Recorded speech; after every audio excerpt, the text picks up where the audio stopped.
ce qui se passe récemment autour du Covid, des gilets jaunes auparavant, du terrorisme, voilà, ça a commencé aussi à partir de 2001, autour de ces périodes-là, amène effectivement une forme de besoin de mettre la sécurité en avant au détriment d'une forme de liberté ou de construction ou de révolte ou en tout cas de conflit pour construire ensemble. Or, en fait, effectivement, ce non-conflit amène quelque chose de mortifère.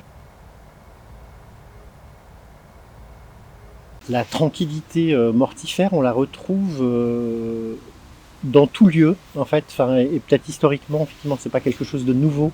En fait, elle a à voir avec la question de est-ce que je me positionne, est-ce que je peux me mettre en opposition à l'autre, ou est-ce que je suis le mouvement. Mais c'est un rapport en fait avec l'environnement. La tranquillité mortifère, elle se perçoit dans un manque de créativité, un manque d'ouverture et une forme de statu quo interne qui fait que voilà, il semblerait qu'il est possible, souvent même une perte de sens, c'est-à-dire que chacun vient travailler au quotidien, mais il n'y a plus il y a plus l'élan. Le système collectif qui a un peu coupé toutes les branches justement de ses peurs, de ses envies, de ses désirs, en tout cas de tous ces éléments, amène chacun effectivement à se renfermer un peu sur lui-même. L'intranquillité, en fait, elle est faite de l'acceptation de faire un pas de côté en permanence. Notre société aurait tendance à se crisper sur tenir des objectifs, tenir par la bureaucratie, contrôler. Voilà. Et l'intranquillité féconde, c'est tout le contraire. Et c'est une faculté en fait d'adaptation permanente qui est juste indispensable effectivement dans notre système de société mouvante actuelle. Aujourd'hui, effectivement, il y a une chose dont on est tous sûrs et convaincus, c'est que on ne sait pas ce qui va se passer dans un an, dans 3 ans et dans 10 ans, encore moins que 30 ans en arrière.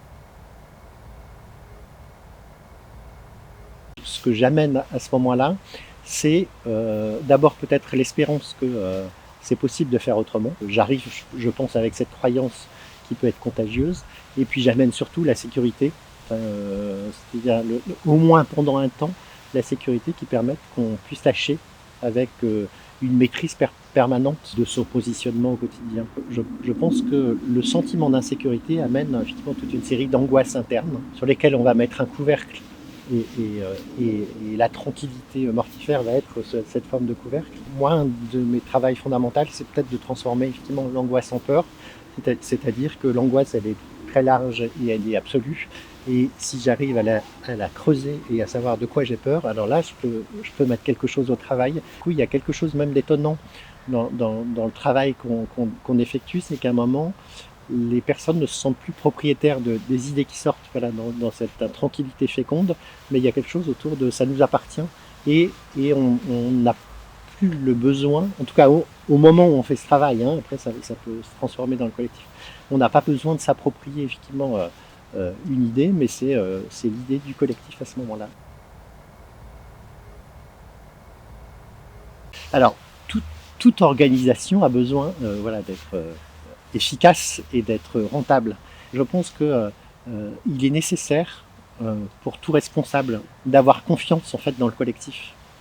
Ce qui ne veut pas dire en fait ne pas avoir d'autorité, de position verticale dans le collectif, mais d'avoir confiance dans le fait que le collectif va m'amener plus loin que ce que je pourrais imaginer. Comment ça circule entre des éléments qui sont objectivés et une vision. C'est-à-dire que si j'ai une vision effectivement de vers où je vais, alors effectivement elle peut passer par des objectifs qui peuvent se transformer et que ça ne veut surtout pas dire ne plus avoir d'objectifs, mais ça veut dire en fait accepter de réajuster ces objectifs, je dirais presque au quotidien. L'enjeu et les risques de l'intranquillité, ça serait d'être grisé effectivement par ce phénomène et du coup de ne pas être posé et construit. Ce qui pourrait en fait être une difficulté pour développer l'intranquillité dans un collectif, c'est le conservatisme. Ce qui pourrait paraître paradoxal, mais qui est vraiment au cœur de ce travail, c'est que les crises qu'on traverse, les crises qu'on a traversées depuis ces dernières années, amènent au fait que chacun et chaque espace est acculé à rentrer dans une forme d'intranquillité. Pour moi, la question de l'intranquillité féconde est aussi une question de survie pour toute organisation collective ou société.